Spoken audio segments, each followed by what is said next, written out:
Hi everyone. So I have a lot of non-WCA puzzles. It's probably bordering on about 100 right now. And over my time of solving these, I've developed a lot of opinions on them. So today I'm going to be going over 5 non-WCA puzzles that I think you should buy. And spoiler alert, it's these, but I will be going over in more depth why I think you should get these. And also, at the same time as uploading this video, I'm going to be uploading another video which is 5 non-WCA puzzles that you shouldn't buy. So if you're on the opposite side of this video, you should go and watch that. So let's get started. So this is the first cube, the Windmill Cube. And in this category, I'd also put in the Fisher Cube and the Axis Cube. And these cubes are basically cubes that are 3x3 shape mods, but are different enough from a 3x3 that they're worth getting, basically. They're interesting solves, and they're kind of in that sweet spot of different enough from a 3x3 they're interesting, but where you'll still get that kind of familiar 3x3 solve that you can work out intuitively. And I spend a lot of my time talking about 3x3 shape mods and how they're bad and how you shouldn't get them, but that doesn't apply to all 3x3 shape mods, especially these ones, because I think they're really good.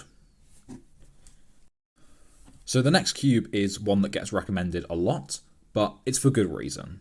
So this is the 2x2x3.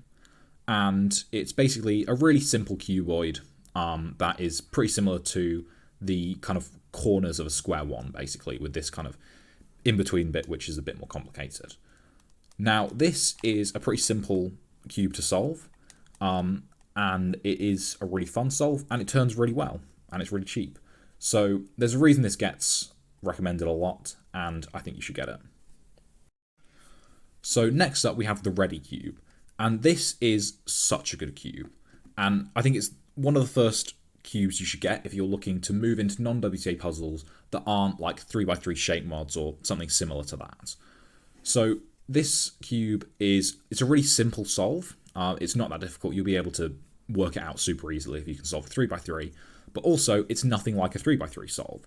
So it's a proper, unique non-WCA puzzle, but it's not one that you're going to have to learn all sorts of crazy algorithms for or anything like that. It's really simple, but it's still a really interesting solve. And there's very few cubes that are in that sweet spot, but this is one of them. And I think this is one of the first cubes you should get if you're looking to start looking at non-WCA puzzles. So next up is the multi-cube. And I don't really see a lot of talk about this cube. It kind of got released and a few people bought it, and then it's kind of faded into the background a bit. But I think this is a really good cube. And it's a bit more on the expensive side, but it's a super high quality cube with a lot of small pieces, so that makes sense.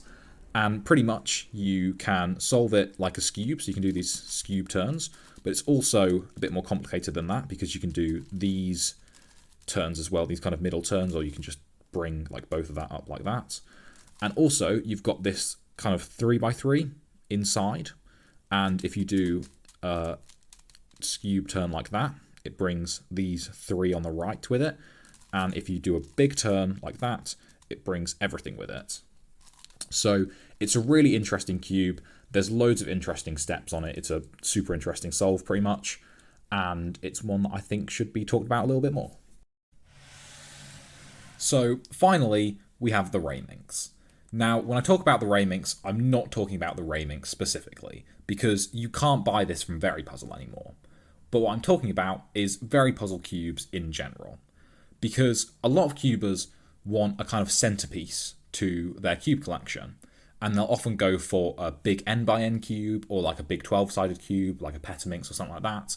But I think it might be worth considering going for something like this.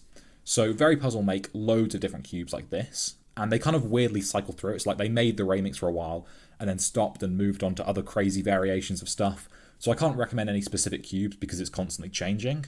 But Very Puzzle cubes are a lot cheaper than stuff you're going to get kind of elsewhere. And they're super interesting solves, very high quality cubes. And pretty much, I just think a lot of cubers make the mistake of going for quite a standard, like huge puzzle if they're getting a centerpiece for their collection.